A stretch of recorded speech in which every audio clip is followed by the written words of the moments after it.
this wall of sound of bass just hits you. And that's when I say like I felt the music, because you can listen to drum and bass and enjoy it, but until you experience it like live, until you feel the bass, then that's when you really understand the music. It was also beautiful in the sense that it was bringing just different cultures together, and white, black, Asian, Indian, doesn't matter. Everyone was there loving the music, and again, it's hard to describe, but you go into those dances, go into those raves, and people are there for the music. It doesn't matter your background, doesn't matter who you are. You're there just loving this music. You feel it. It feels more chilled out, and it feels like it's building. It feels like it's getting more high energy, same tempo, etc. But it just the musical key creates a feeling of progression. So designing sets with that in mind is a lot of fun. Hi everyone, I'm Camilo Torres, and welcome again to Flowcast. In here, we're going to have amazing conversations with the beautiful people that has joined our community. We're going to get a lot of inspirations for their life journeys, passions, creations, because we believe that when you share your unique story, you can inspire others. So please enjoy this new Flowcast. And also, I would love to invite you to join our community.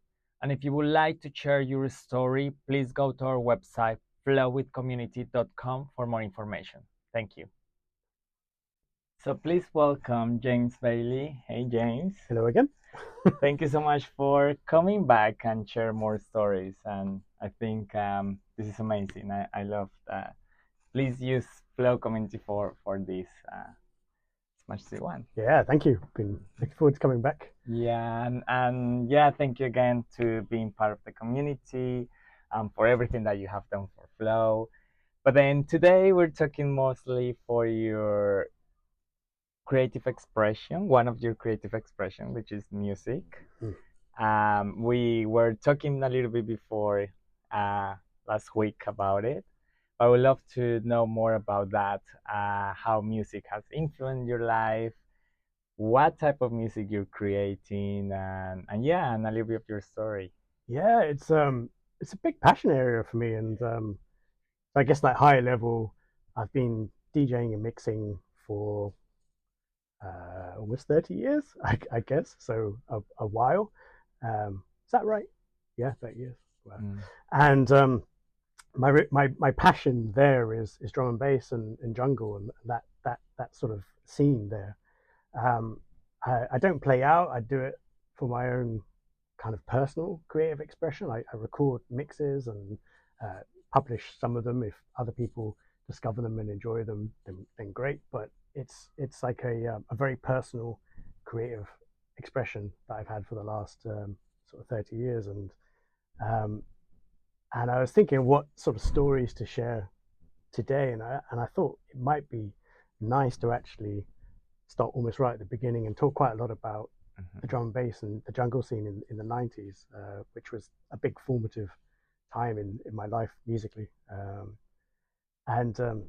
So yeah, starting from the beginning. So I was born in 1979, so I was born at the time where, of course, electronic music was sort of building up and up and up from there. But as a kid, I heard lots of different music, but I never found music that I was really passionate about. Like I'd find the odd song, it's like, that's quite nice. I'd enjoy listening to it. But then it was in the sort of early 90s, and some of the pirate radio stations were sort of building up more. The drum and bass and the rave pirate radio stations were kind of building up more.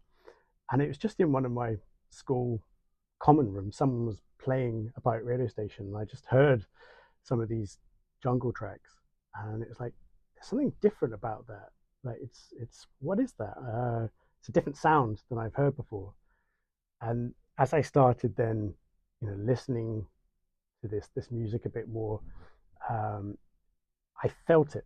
So I wasn't just listening to the music; it's like I felt it. It connected to me on some sort of deeper level. And there's so much to kind of sort of talk about that that time. So I'll probably jump around a little bit. But I went to, I think, my first drum and bass rave maybe in 95, 96, around that time. So how old were you? 16, around Okay. that sort of time, I Mm-hmm. think. And you it's hard to describe now, but pirate radio stations, you can only get, of course, through the radio. The internet Mm-hmm. wasn't around there, um, and just even getting to hear these pirate radio stations was a challenge because of signal strength. So you'd have your radio in your bedroom, and you would have like a wire extended around the room just to try and pick up that signal. And when you Mm. did, and you started hearing this music that's so new, so fresh, so exciting, um, it's like wow, you lean forward, you record that radio show and play it over and over again just to absorb that music. But then you slowly you start to realize, of course, that there are these big events happening all the time, weekly, monthly, these big raves, hundreds, thousands of people going to these events, and it's like, wow, this sounds amazing. Like I need to go and experience this. And when you go to that first rave, when I went to that first rave, and you get to this club, there's hundreds of people queuing outside. You can hear the bass sort of bouncing out from outside. You can hear some of the MCs a little bit. It's like, oh, that's that MC that I've heard on the radio station. I need to get in. I can't wait to get in there and hear it. Um, you get through the doors, And how did you know about those events? through the radio Through stations. Oh, I Yeah, yeah. see. Okay. Just to start with, yeah, Yeah. through the radio stations. I think, yeah, you get through the doors, and it's, trying to like paint a picture. You sort of open these doors, and then all of a sudden, just this wall of sound of bass Mm. just hits you. And that's when I say like I felt the music, because you can listen to drum bass and enjoy it, but until you experience it like live, until you feel the bass, then that's when you really understand the music. And walking in that room and hearing the MCs, hyping up the crowd, hearing the crowd just jumping around, loving their life. There's people whistles, people horns, people just loving their life to this music. It's an incredible, experience. So that was like my first rave experience, like walking through the door, being hit with this energy, Mm. and just dancing for hours purely because I loved the music that I was experiencing. Um, I think it got to about 4 a.m. And I was just exhausted, so I just like sat down and like, almost half fell asleep. And then you get a second wind, and before you know it, it's 6 a.m. They're wrapping up the rave. You walk out into daylight, Mm. and at that time, you walk out, and there's all the people handing out flyers to the next rave, and Uh, and you're like, wow, okay, there's one next week or the week after. I must go to that. Um, and also at the raves, they used to record them, and at the next rave they would sell tape packs, like 8 tapes for 8 hours of 8 DJs. You could buy the tape packs, and that's how you relived those those oh. raves. And you just rinse those tapes over and over again, just listening to those sets.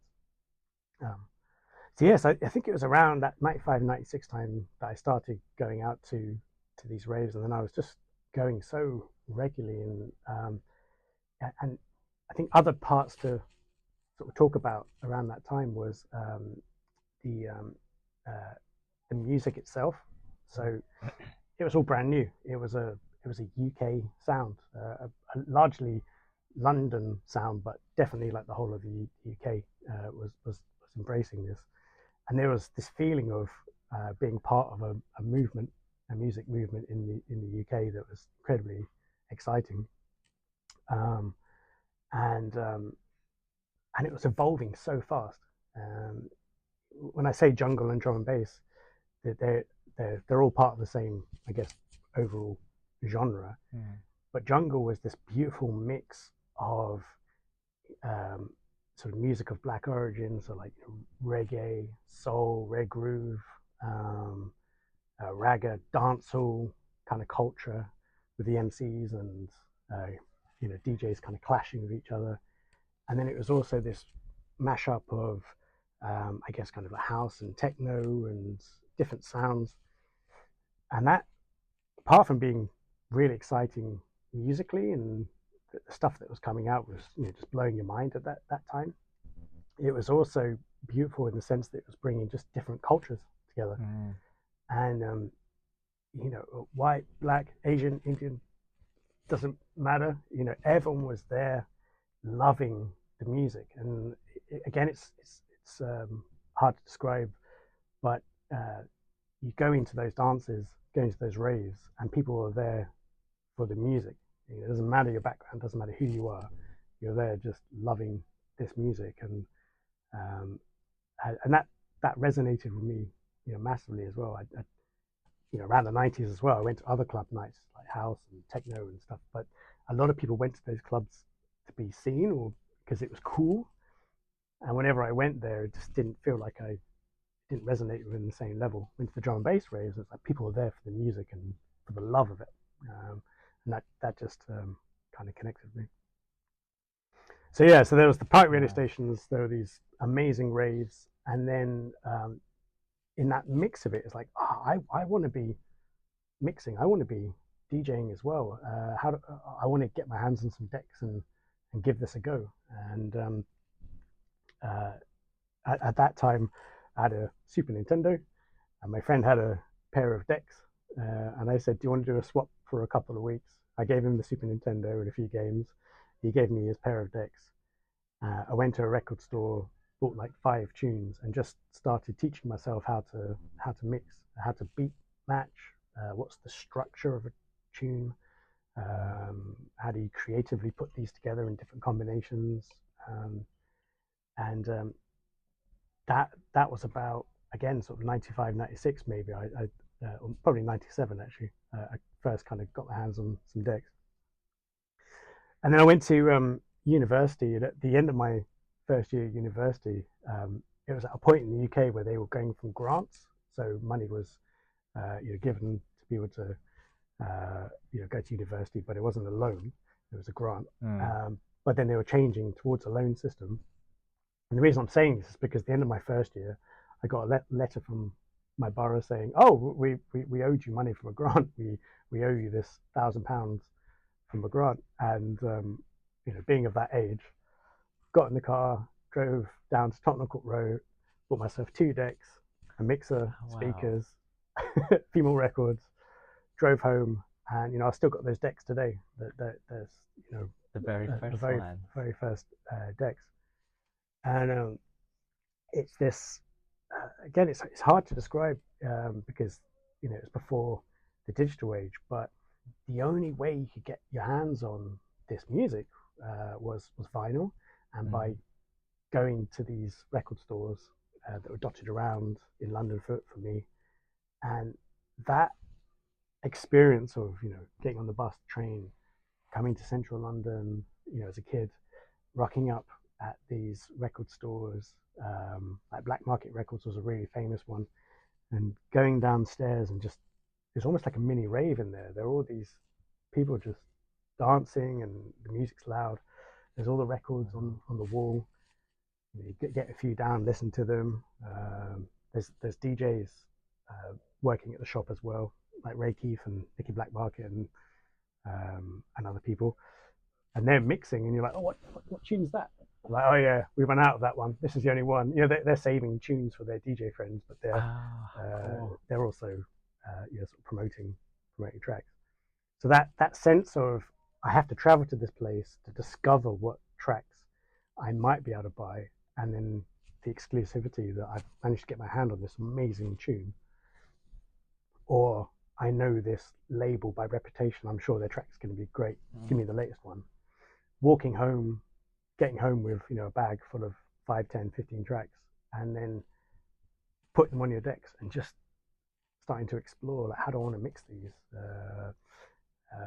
Is an amazing part of that culture as well. And then the actual music side of things. So I'm like going off.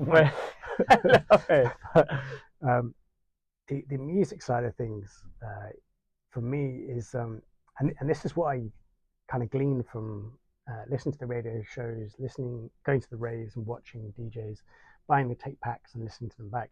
You start almost analyzing, understanding tune selection and mixing style, and bringing this back to kind of creativity and sort of what music is for me. Is my enjoyment of drum and bass and jungle when I'm mixing it is the tune selection and what style do I want to do. And there's so many different types of drum and bass and jungle, from like really jump up, dark, to really chilled, melodic, vocal, instrumental, etc. Everything in between.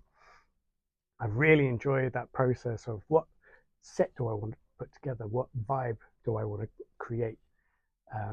So that's one kind of creative thing that I love. And then the style is the other thing, and by that I mean, so I'll get a little bit geeky and then it will make sense. But like, drum and bass tracks tend to have an intro where it's just sort of beats and maybe some hooks and whatnot, but no bass.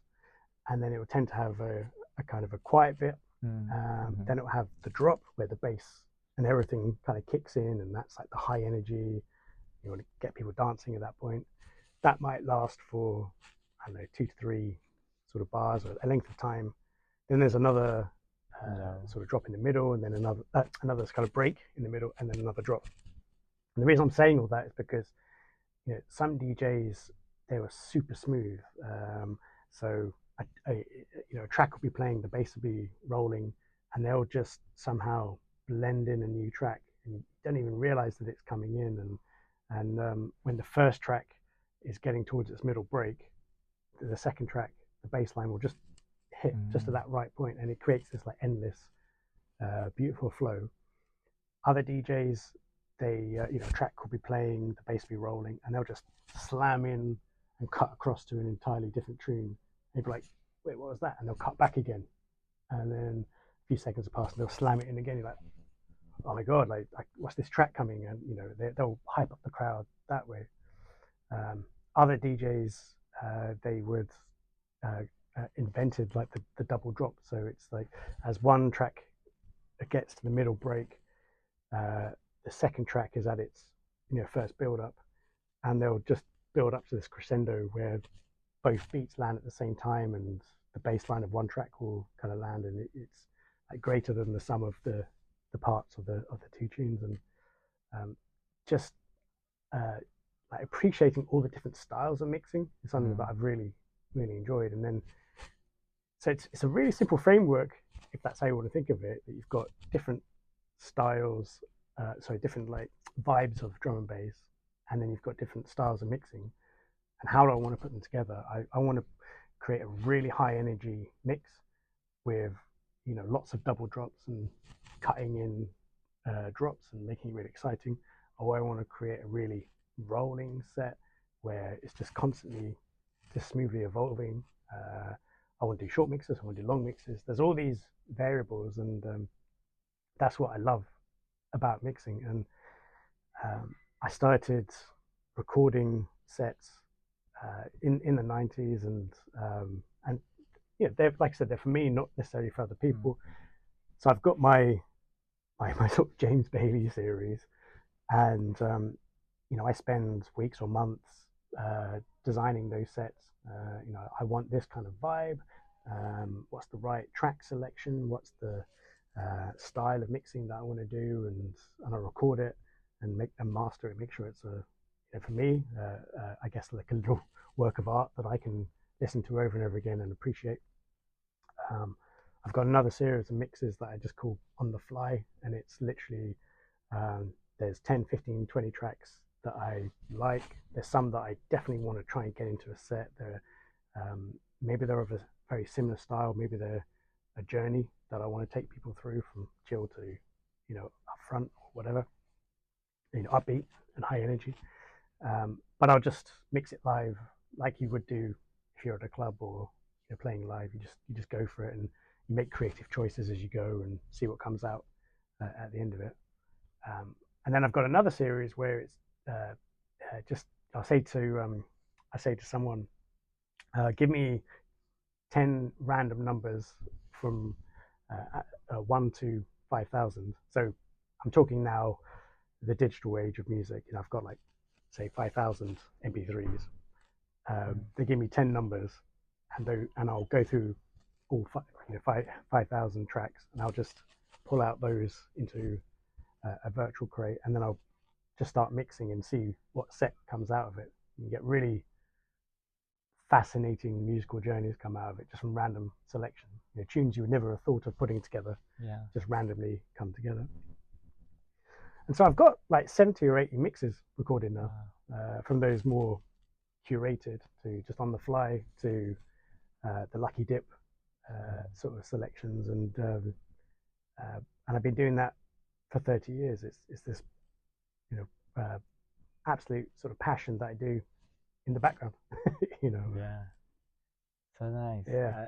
Wow, thank you so much, and this is great. And I think something to highlight from your stories, like the experience that you have, like not only creating the music, it's just the whole experience in terms of going first of all to the raves, then being surrounded in a diverse community, then going to buy the vinyls and all the experience. Like, it makes it more rich and I guess more authentic, and I guess it's you love that. actually, yeah, on that, because it's so obviously the scene's evolved as the technologies and mixing's evolved as the technologies sort of changed as well. And I learned to mix on vinyl, and then I started using Serato, which at the time you still had your physical decks, but they had a vinyl that connected digitally to your computer that allowed you to play MP3s and other sort of digital audio files. So you still had the feeling of mixing a vinyl, but all of a sudden you're using digital music. And again, a bit of a kind of geeky thing here, but when you're mixing a vinyl, that's obviously recorded at a certain tempo, like 170 beats per minute, let's say, and it's in a certain musical key. But in order to mix two tracks together, you have to get them at the same tempo, which means you have to change the speed of them. When you change the speed of them, it changes the musical key of the tracks.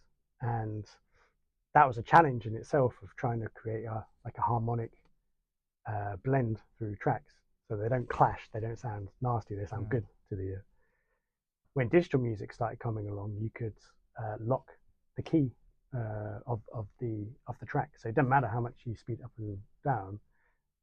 It's locked in its musical key, and that meant that it opened up this much easier and pleasurable experience of doing harmonic mixing. Like, and there's a whole geeky science behind all this, but you can take people through a harmonic journey that starts.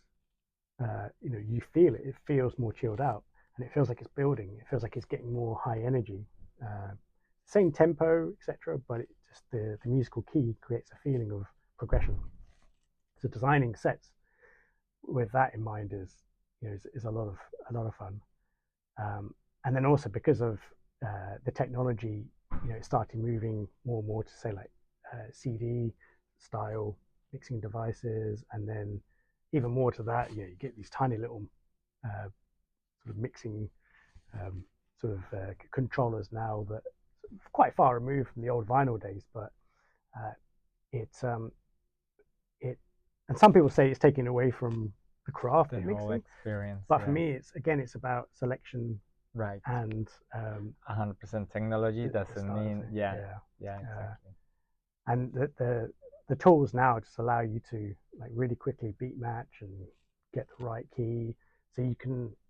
It started encouraging, I think, like a faster style of mixing, because you could, or mixing on 3-4 decks at once becomes a lot easier because everything's kind of matched. So in recent years, there's been a lot more DJs doing very fast mixes, like 30 seconds into a track. And I like it for a little bit, But then when a DJ is doing that for an hour, it's exhausting. That's much, yeah.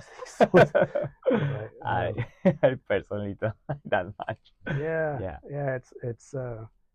Um, and then yeah, and also, I mean, it's just my sort of personal view, but I think there's so many different styles of drum and bass out there. It kind of drives me mad when I see a DJ just play one style for an hour or however long they're playing, because it just gets boring. It's like there's so many styles. Don't you want to Right. be Yeah. creative with this? And I feel like what you said, it gives the music gives energy. Yeah. The frequency of the music gives a lot of energy to who is listening and who is dancing. Yeah. And I feel like when you give a lot of like variety, then your body reacts, and then you can make the people that is listening to just keep going and keep active.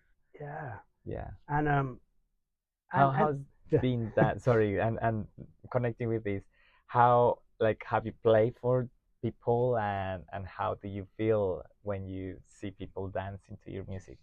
Yeah, there's so I used to so I have friends who were DJs as well, you know, for again for sort of passion or more sort of professional sort of sense. And I think at the late 90s, early sort of noughties, 2000s, they used to put on some club nights and sort of Halloween parties. And yeah, I had a friend, he was a producer on radio stations like Kiss FM and Ministry of Sound. And we used to just want to put on nights, partly to give us the ability to play the music loud, you know, in a club and to experience it.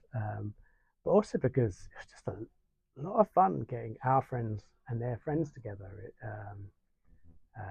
I used to do these Halloween parties, and the whole reason I did them was because I wanted my friends and their friends to kind of come together and create this atmosphere where everyone in the room kind of knew each other. Like you go up to anyone in the room and say, "Oh, you know, so and so," and cool. It's friendly. You know, and people loved it for that reason. And then the icing on top, of course, is that we're all getting to DJ and play the music that we love all night. But yeah, it's amazing. Of course, when you're playing out there and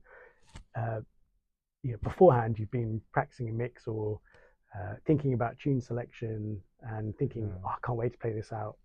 You know, I think people are going to love this. And then, of course, when you do, and people respond to it and go crazy, you're like, yeah, this is awesome. And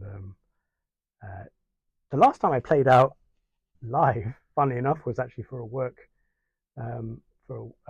year party. They had, I think, like 500 people, 600 people globally, all flew together to this one place, and I got to play, you know, the 10 or 11 o'clock, like the prime time sort of slot.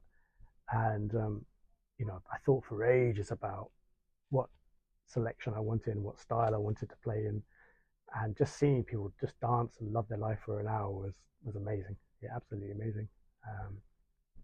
But again, like the music for me is creating these mixes and crafting these mixes and recording them and just listening back for my own sort of pleasure for it. Still go out to the odd rave, still go out to the odd event, and we're talking 30 years, and there are still, the music's gone global. Yeah, it's everywhere in the world. There's thousands and thousands of people still loving this music today, and I never thought that would happen. And then the more you dig under the surface, there's little sort of sub scenes. Like there's a whole group of DJs and producers that are creating like new jungle. It's all the vibe and the style of the old sort of jungle tracks from like 93, 94, 95, but with modern production techniques and modern influences, and like that's awesome. And there's all these offshoots going on. It's a huge festival, drum and bass events. There's like huge stadium events going on. So the scene is super rich. But one thing I've noticed going to the events is the cultural diversity has almost disappeared. Like it's nearly 100% white people there, and I found that really interesting. It's like, where's that there's all those different Well, cultures kind yeah, of like that I loved in the 90s gone. Um, uh, just an observation, but it was like, oh, that seems a shame. It's one of the things I loved about going to those raves in the 90s was just the mix of people there and the mix of cultures coming together in that music. And hope that doesn't get lost along the way. yeah, interesting. And I think about, well, what you said about the culture and the diversity, if it has changed. I think, I mean, music for me, and we were talking before, the music can have the power of mix a lot of cultures, but also be very, no, very inclusive as well. Mm. And yeah, maybe, yeah, uh, maybe you could do something to redo this diversity, like how you start in the 90s. Yeah, what? I don't know where the scene's going to go from here. Like, hopefully it keeps on evolving. Exactly, yeah. And I've been, yeah, it's interesting. Like you think, so what I loved about the music to begin with was that yeah, you've got this certain tempo, you've got these certain beats per minute, you've got this certain structure to tracks, you've got a certain beat style, but it was about taking inspiration from different musical sources. And in Right. the 90s, that was more reggae, ragga, reggae groove, soul. But what what other sources should we be taking inspiration from now and bring it into the mix? Like I'm loving all the sort of Afro house and all of those kind of vibes being mixed into it. It's like, wow, I want some of that in drum and bass. that surely that'll be good, or whatever other kind of style. Don't want it to get stale. Don't want it to be just recycling the same Right. styles over and over again. I think the music, fundamentally, from its heart, from its origins, was about bringing creative musical influences in and seeing what comes out of it. And hopefully that will carry on. And hopefully I'll still get to go to some raves. I went to one. Uh, I've got my friend in my head laughing because he was there. And we were just dancing and loving this, and this person came up to me and said, oh, "Were you there in the 90s when it all began?" Oh wow! And How old was he? I know they said it from the sense of like, I think they said it from the sense of like that was cool, like you were there. Okay, cool. I wish I could have experienced it, but maybe they were saying it from like, wow, how old are you? And you're still raving for it. Yeah, but that's the funny thing. Like you do go to raves now, and you will see people of all From all generations ages, yeah. everywhere. Like I am a personal rave person, and I go to house music raves, which I love, and it's very diverse and it's very, well, the ones I go, very inclusive. So Yeah, you see everyone enjoying music, being friendly, and respecting each other, whatever you like, who you are, whatever you feel like. It's great. yeah, and Yeah. it's yeah. I kind of I suppose you didn't get enough time when you're older, but I'd love to know more of all the different facets of the scene. So you know, there's obviously online radio stations now, which is amazing. You can get access to so many shows like Cool FM, the original kind of big jungle pirate radio station, is still going. It's part of Rinse FM. That's all online now. So there's access to it now that I couldn't have in the 90s. There's music on tap now, which is amazing. Then of course, YouTube and other platforms. So much access to great music. There's still obviously all the big live parties and festivals and clubs going on. So there's clearly like a really rich scene for experiencing it as it should be felt.